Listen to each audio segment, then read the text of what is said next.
conduct our struggle on the hard plane of dignity and discipline.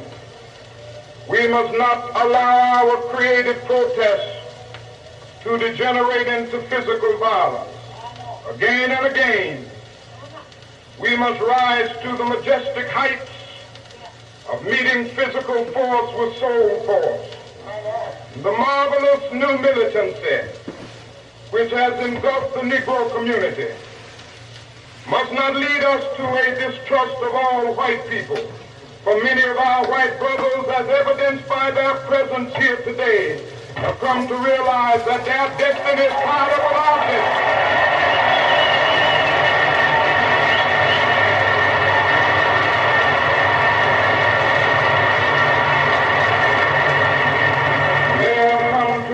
That their freedom is inextricably bound to our freedom.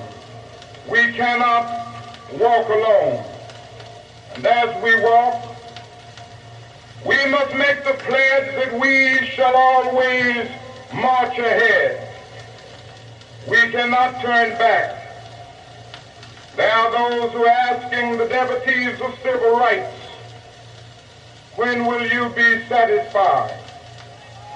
We can never be satisfied as long as the Negro is the victim of the unspeakable horrors of police brutality. We can never be satisfied as long as our body is heavy with the fatigue of travel, cannot gain lodging in the motels of the highways and the hotels of the cities.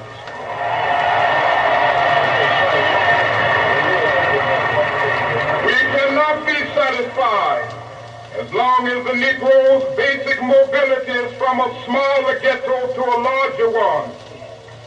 We can never be satisfied as long as our children are stripped of their selfhood and robbed of their dignity by signs stating for whites only.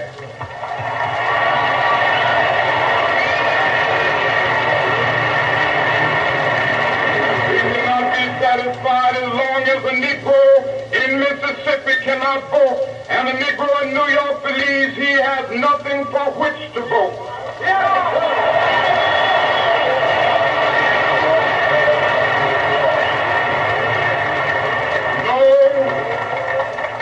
No, we are not satisfied, and we will not be satisfied until justice rolls down like waters and righteousness like a mighty stream.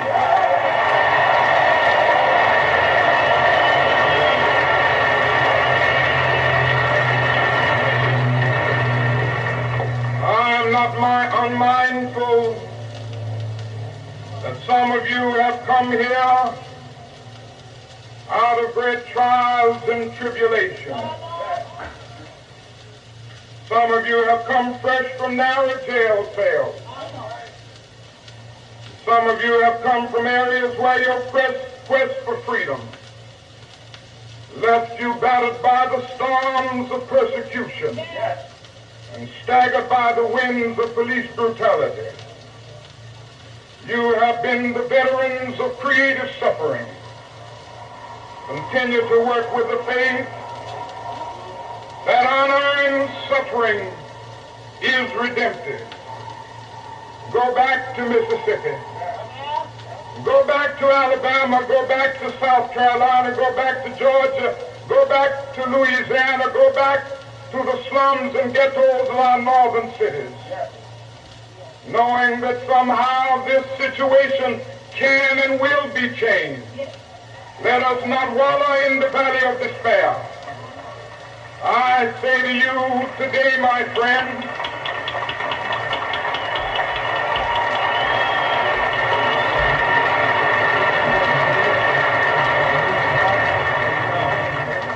so even though we face the difficulties of today and tomorrow, I still have a dream.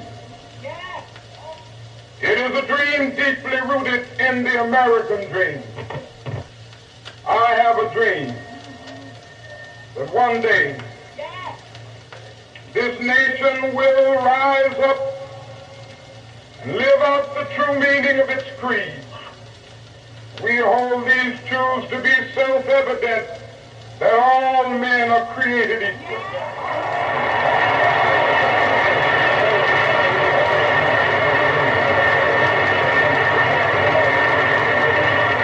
I have a dream that one day on the red hills of Georgia, the sons of former slaves and the sons of former slave owners will they be able to sit down together at the table of brotherhood. I have a dream that one day,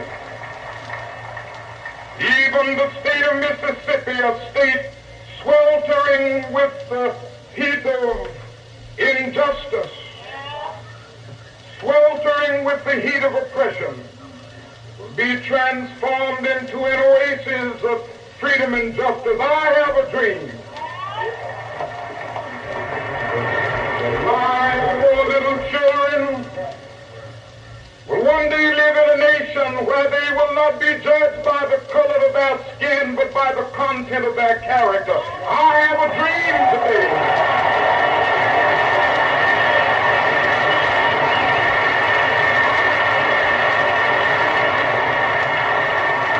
I have a dream that one day, down in Alabama, with its vicious racists, with its governor having his lips dripping with the words of interposition and nullification, one day right there in Alabama, little black boys and black girls will be able to join hands with little white boys and white girls as sisters and brothers. I have a dream today.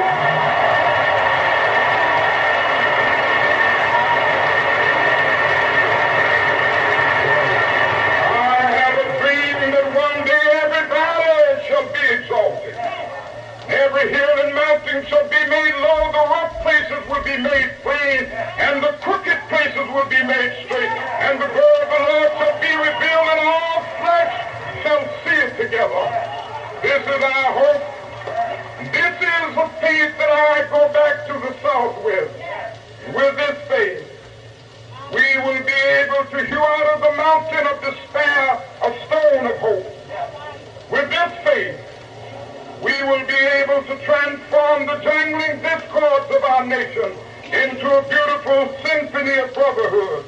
With this faith, we will be able to work together, to pray together, to struggle together, to go to jail together, to stand up for freedom together, knowing that we will be free one day.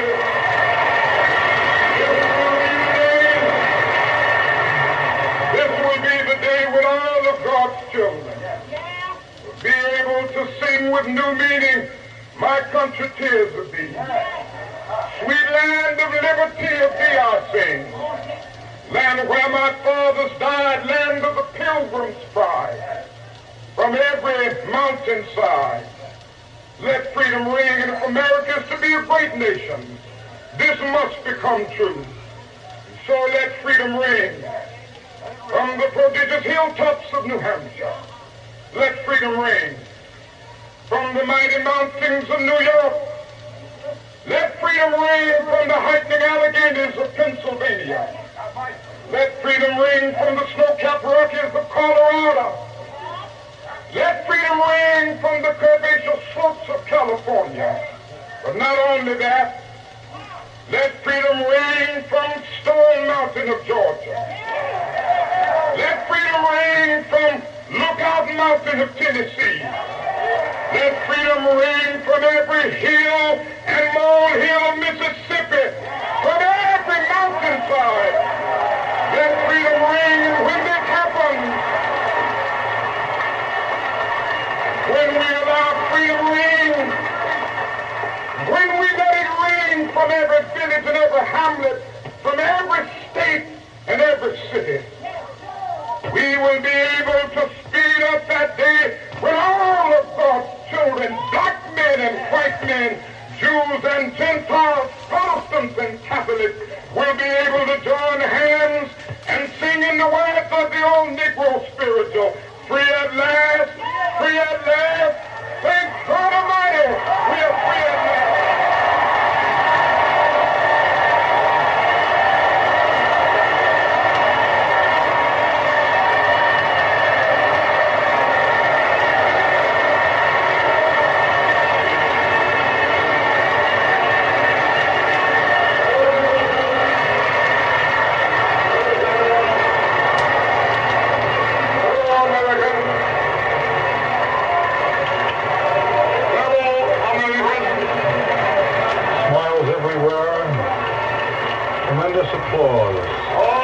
Reverend Dr. Martin Luther King, Jr., President of the Southern Christian Leadership Conference.